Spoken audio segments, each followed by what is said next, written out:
lado de fora? Aqui, gente. Se encontrou com Angela Merkel no visita hoje. Você se sente mais próximo nesses tempos de... É o tipo da pergunta que eu não responderei, porque ela é absolutamente estranha. Eu vou me aproximar de algum chefe de Estado mais do que do outro? Jamais. Eu sou uma pessoa que representa o Brasil, e ao representar o Brasil, eu me aproximo dos chefes de Estado com os quais eu falo. Tenho relações bastante estreitas com a Alemanha e tenho também relações com a Grécia. Da visão econômica, eu não vou falar sobre visão econômica de país. Vamos fazer uma entrevista. Eu vou dizer o que eu discuti com cada um. Eu discuti com a Merkel a visita da Merkel, a visita que ela vai fazer ao Brasil, que para nós é importantíssima, né? Uma visita de alto nível. Ela não vai sozinha, ela vai com uma parte do Ministério, né? Nós o Brasil passa a ser um parceiro especial, porque essa visita de alto nível, ela é feita com poucos países. Então, nós teremos uma visita em que o governo brasileiro, né, representado por mim e pelos alguns ministros, encontrarão com a Merkel representando a Alemanha e alguns ministros. Quais são os pontos principais da nossa pauta? Os pontos principais são ampliação do nosso comércio, uma parceria muito forte na área de indústria, desenvolvimento tecnológico, científico, formação profissional e técnica. Porque eles se caracterizam, né? A indústria alemã, ela se caracteriza por uma grande expertise na área de inovação, ali chão de fábrica, né? E a capacidade de ter uma indústria de alta qualidade, de alta precisão.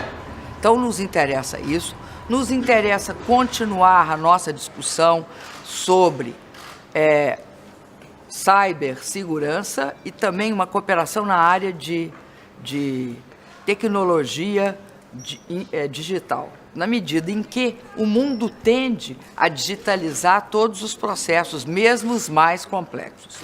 Terceiro, isso foi com outros.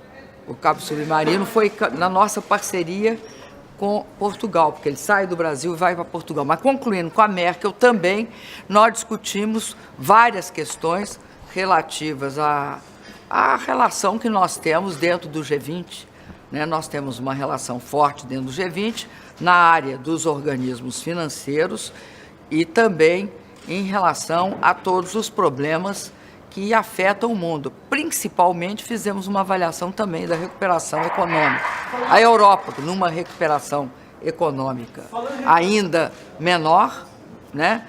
Ainda incipiente, há hoje uma divulgação do Banco Mundial dizendo que a economia internacional vai crescer 2,8%.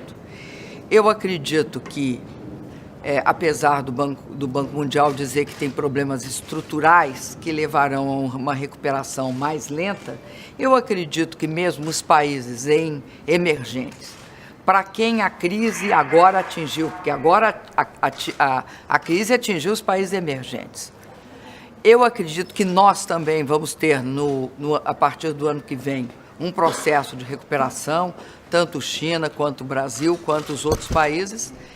Apesar do fim do ciclo, do superciclo das commodities, que se encerrou, eu acho que todos esses países eles vão ter uma recuperação.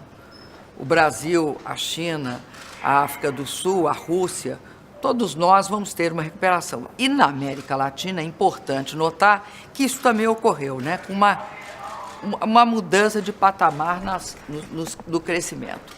De um lado, por conta dos minérios, cobre, etc.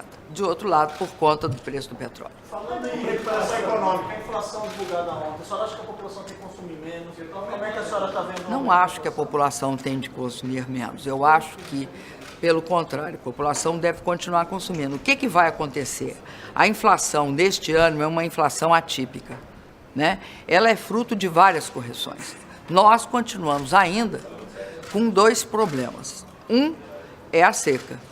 A seca atingiu de forma absolutamente atípica o Brasil. nós estamos no terceiro ano e meio de seca violenta no Nordeste. E temos tido uma seca razoável. Eu não vou falar a palavra razoável não, porque eu diminuo o tamanho da seca no Sudeste, né? O problema da hidrologia no Sudeste adversa, ele é raríssimo, nessa proporção. São 2 anos seguidos em que você tem uma hidrologia absolutamente baixa. Isso afeta o preço dos alimentos e também, agora, você está também com um desempenho baixo, na última vez que eu vi, no sul do país. Quantos números divulgados ontem preocupam a senhora? Preocupam bastante, porque a inflação é um objetivo que nós temos de derrubar e derrubar logo. O Brasil não pode conviver com uma taxa alta de inflação. Não pode e não vai. Como derrubar? O que nós estamos fazendo, o Brasil está tomando todas as medidas para se fortalecer macroeconomicamente, para construir uma situação estável. Nós temos certeza que a causa da inflação, ela não é estrutural, ela é conjuntural, era isso que eu estava querendo dizer. Um lado, a seca. O outro lado é o fato de que nós, além disso, sofremos as consequências do ajuste cambial. Porque esse ajuste cambial não fomos nós que provocamos, nós sofremos o efeito dele. Nós saltamos num patamar de juros que, se vocês lembrarem, era $1 por R$1,60, certo? Isso era em 2012, por aí. Nós estamos com $1 por R$3,17. É sabido que ajuste cambial provoca essas oscilações. Nós saímos nesse final de ano nesse ano de 15, nós saímos ali em 14 com 2 e pouco, 2,5, e estamos em 3,1, oscilando. Então, esse ajuste, ele é passado para o preço. Essa passagem para o preço não acontece todos os dias, acontece enquanto está essa flutuação. Sabe-se que o mundo vai ter um outro processo, que é a variação nos juros americanos. Nós, acho que estamos extremamente preparados para isso. Então, eu acredito que houve esse movimento da inflação, que ele se estabiliza e nós estamos agora tomando todas as medidas para derrubá-la. Eu acredito também que o ajuste fiscal nosso, que não é estrutural também, nós não temos uma bolha, nós não tivemos uma bolha de crédito, o Brasil não tem um sistema financeiro com problemas, nós não tivemos nenhuma situação que caracteriza desequilíbrio estrutural. Nós temos de fazer agora nosso ajuste, porque houve uma queda no crescimento. Nós fizemos de tudo. Nós reduzimos imposto, ampliamos crédito, subsidiamos taxa de crédito e agora esgotou a nossa capacidade fiscal. Você tem de recompor a capacidade fiscal e continuar. E eu acredito que o Brasil, com esse lançamento que eu fiz antes de vir para cá, se vocês estavam lá, vocês viram, nós lançamos um programa de concessão bastante significativo. Esse programa de concessão vai ser uma das alavancas. Nós vamos lançar um programa nacional de exportações, que eu acredito também que as exportações brasileiras serão um grande fator de recuperação do país. Nós vamos continuar com a nossa política social, Minha Casa Minha Vida 3. Nós também continuaremos, né? Nós pretendemos, nós fizemos 3.750.000 moradias. Dessas 3.750.000 moradias, entregamos 2.200.000. Tem ainda este ano a ser entregue e um pedaço ainda no ano que vem, 1 milhão, que está em construção. 1 milhão e pouco. E vamos fazer um programa de mais 3 milhões de moradias. A senhora está frustrada sem uma data para a troca de oferta?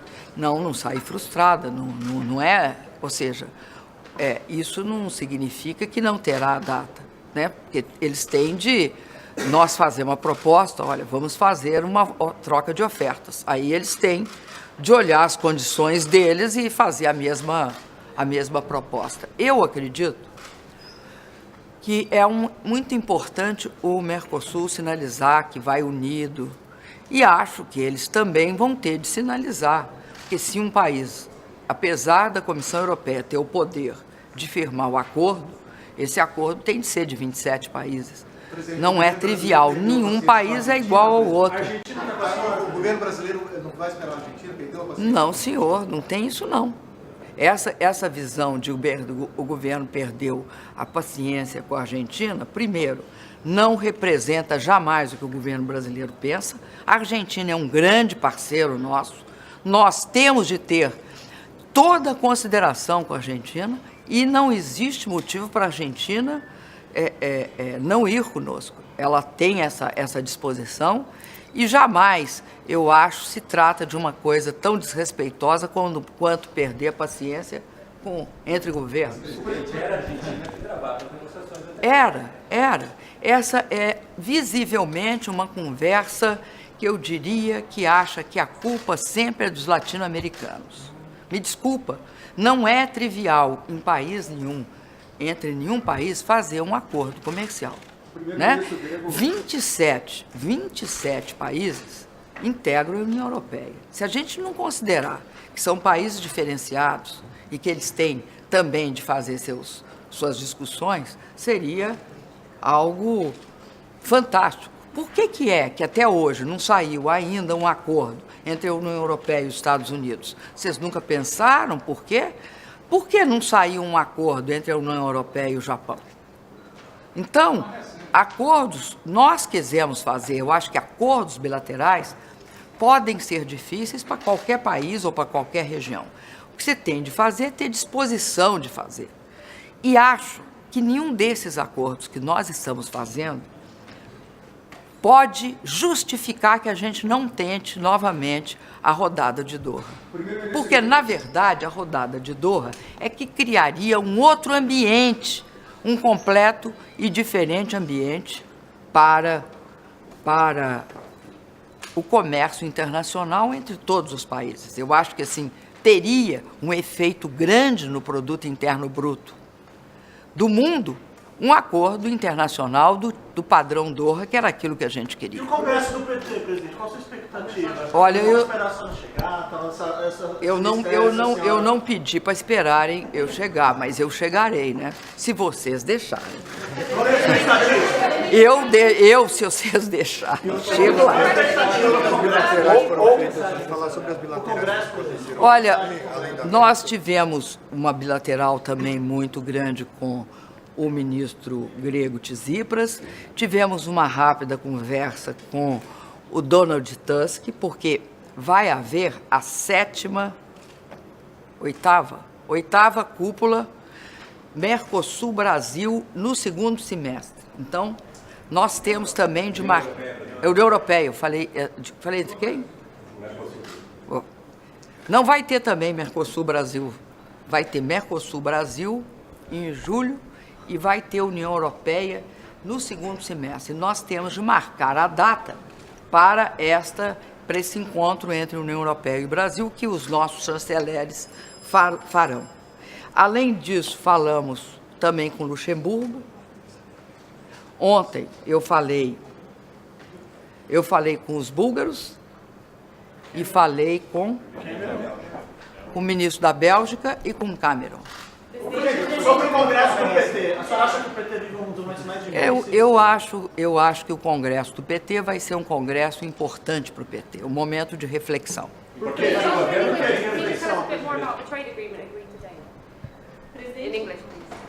I understand. Por quê? Por que de reflexão? Porque é um momento de reflexão. O governo está tendo muita dificuldade em aplicar as medidas de austeridade já faz anos. O primeiro-ministro grego falou sobre isso, já que o Brasil agora... Obviamente, o ministro grego falou sobre as dificuldades. Essas dificuldades são públicas e notórias e vocês relatam elas sistematicamente. Mas em relação ao Brasil... Nós sabemos como é duro, né? Nós ficamos 20 anos sem crescer, não é isso? Então, todas as medidas de austeridade, elas implicam em dois lados. Um lado é não impor ao país, né, um ajuste que quebre o país. Né? Nós temos a experiência do que aconteceu quando a Argentina teve aquele problema no final da década dos 90 e início dos 2000. Então, se você não cria as condições para o país transitar por uma situação de estabilidade, se você pesar a mão, você quebra o país. E, de outro lado, também, obviamente, o país tem de fazer o seu esforço, fazer a sua parte. Então, é o equilíbrio, eles estão discutindo justamente o equilíbrio entre esses dois, vamos dizer, dois eixos, né, que é necessário que a Grécia passe. O Brasil está no momento de austeridade, presidente? Olha, nós temos uma diferença. Nós fazemos um ajuste, mas nós não temos um desequilíbrio estrutural. Nós continuamos com 370 bilhões de dólares de reserva. Nós temos um sistema financeiro absolutamente sem bolha. O Brasil não tem um desequilíbrio fiscal estrutural, ou seja, nem os salários, pelo menos na União, nem os salários hoje têm um peso muito significativo. Pelo contrário, nós saímos de 4,2, 4,3 para 4,1. O Brasil não mexe na participação do salário no seu custeio, né? Nós fizemos, de fato, uma política anticíclica para impedir que houvesse um nível de desemprego e um nível de perda de renda da proporção que houve aqui na Europa, né? E agora nós estamos saindo disso. E esse ajuste é um ajuste macroeconômico fundamental, um ajuste fiscal. Ele não é igual os problemas que foram enfrentados no passado pelo Brasil. No passado, o Brasil quebrou, não tinha dinheiro para pagar a dívida. Nós temos dinheiro para pagar a dívida sobrando. A nossa dívida é menor, a nossa dívida externa hoje, nós somos credores. Então, a situação do Brasil é completamente diferente.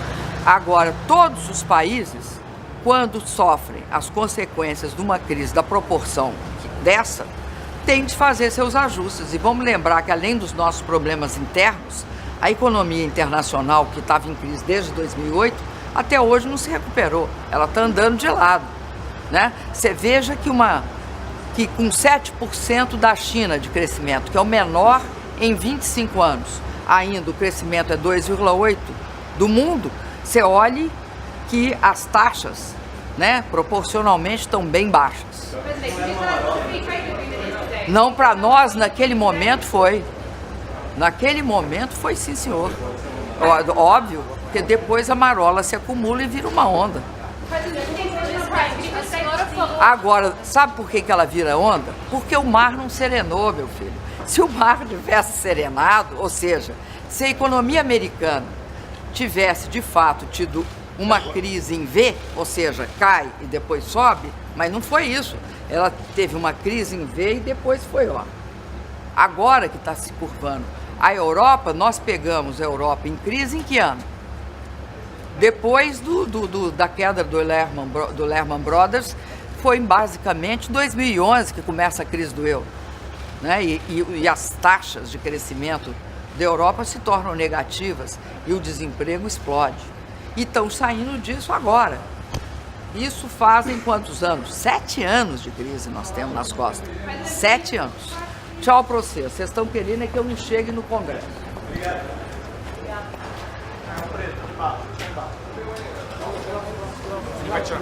Vou tirar, só pelo